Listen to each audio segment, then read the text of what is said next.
We got our new rig. It's a 2022 Winnebago Boldt. We got the 70 BL layout, and I'll show you the interior of that layout here in just a second. But first I want to go over a few things. In our last video, I went over why we sold our Sportsmobile and why we were looking for a new rig. We still wanted something with four-wheel drive capability. We still wanted to be able to get kind of off the beaten path, but we also needed maybe a little bit more luxury, definitely a lot more room. This unit hit all of those boxes. We have a lot of battery power. We have a full-size queen bed in the back. We have a bathroom wet bath that we can use, no problem. We get better gas mileage. And overall, I think this rig is going to fit our lifestyle just a little bit better. The Boldt has this dinette / workstation area up behind the driver's seat. Above the passenger seat, there's an electronics cabinet with a bunch of power ports for all of your computers, phones, camera gear, whatever you need to charge up in that area. The passenger seat area also comes with a table. This table folds out of the way and up against the back of the passenger seat. But when you twist it out, it mounts up on this ram mount that they also use as a grab handle when you're coming into the unit. And then obviously the passenger seat will swivel 180 degrees to make this whole front area usable as living space. We really like this galley section. It comes with a glass top induction stovetop, a standard microwave, and the KL build comes with a convection version of the microwave. I don't know why this one doesn't have the convection. It does have a relatively small, or rather shallow sink. The sink's a decent size, but it is shallow. And then the sink cover has this cutting board mounted on the other side, which is handy. We also have a Nova Cool refrigerator.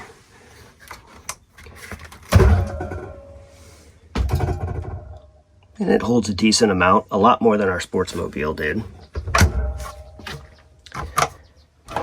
The drawers in here are rather small, so we'll have to get creative with our storage. But I really like these locking button door handles. The power station uses the Volta Pure 3 system. This system gives us 12,800 watts of power.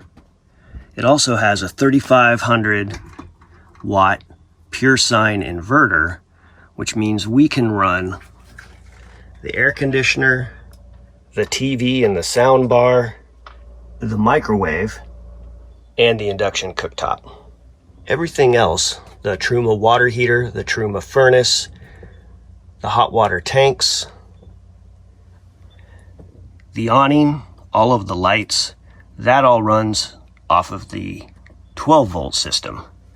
The biggest difference between the BL layout and the KL layout is that the BL has the sleeping area here in the back.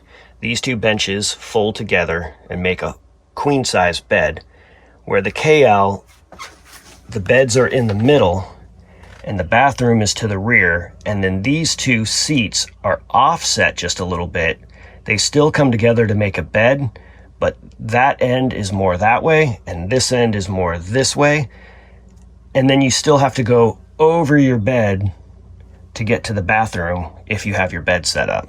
And that's what we had in our Sportsmobile, and we didn't like that. It was very inconvenient. The bathroom is right here in the middle, behind the third seat. Here's your restroom, and then there's your bed.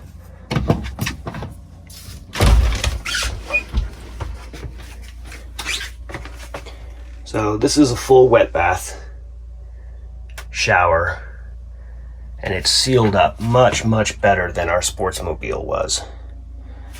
We have a nice drain down there at the bottom, a nice little wooden mat to stand on. We can get ventilation. We have a ceiling fan.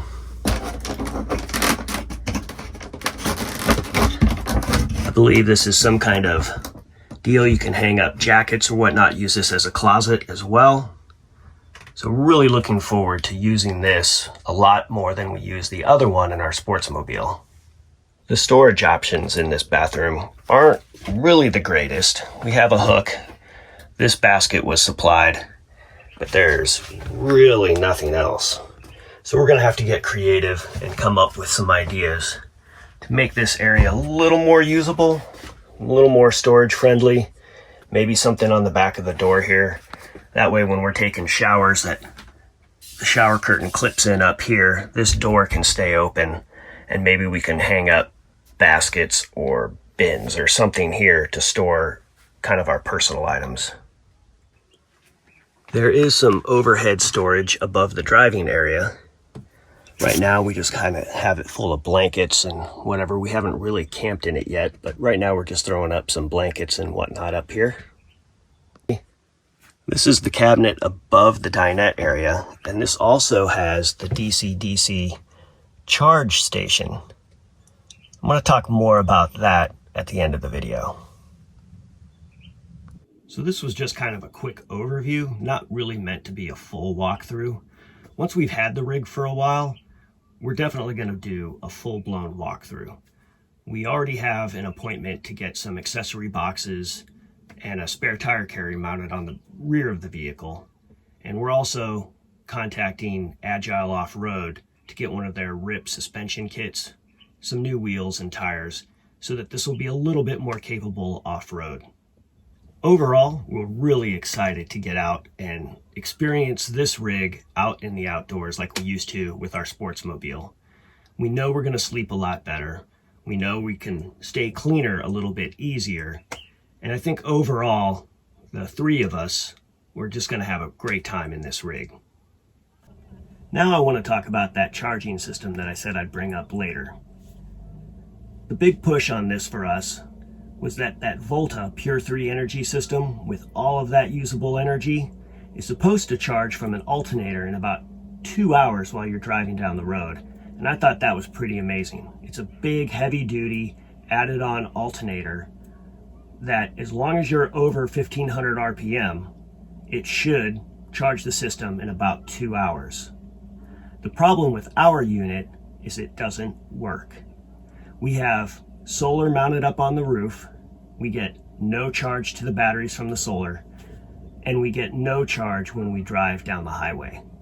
Now we do have a tech coming in this next week to hopefully fix that, and I know they'll get it fixed. It's all covered under warranty.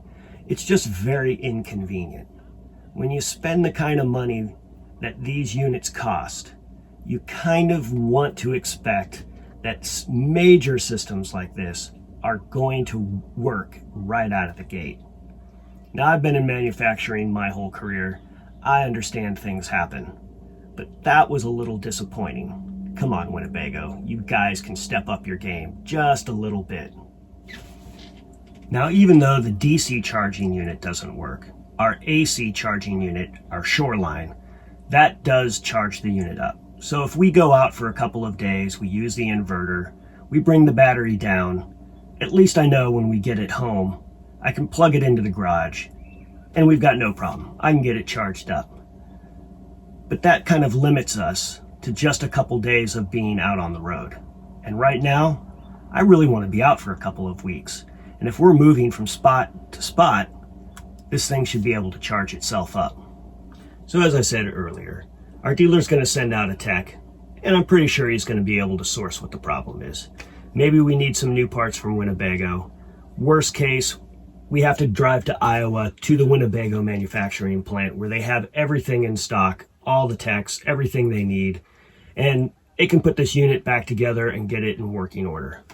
Once that's done, and we take it out on the road, we'll do a full evaluation and tell you everything we like about the unit, and maybe a few things that could have been done a little bit better. But until then, keep looking out for new videos. We're going to try to put a video out once a week, maybe every 2 weeks. We still work full time. But if you hit that notification bell, It'll let you know when one pops up. Until then, hope to see you out on the road.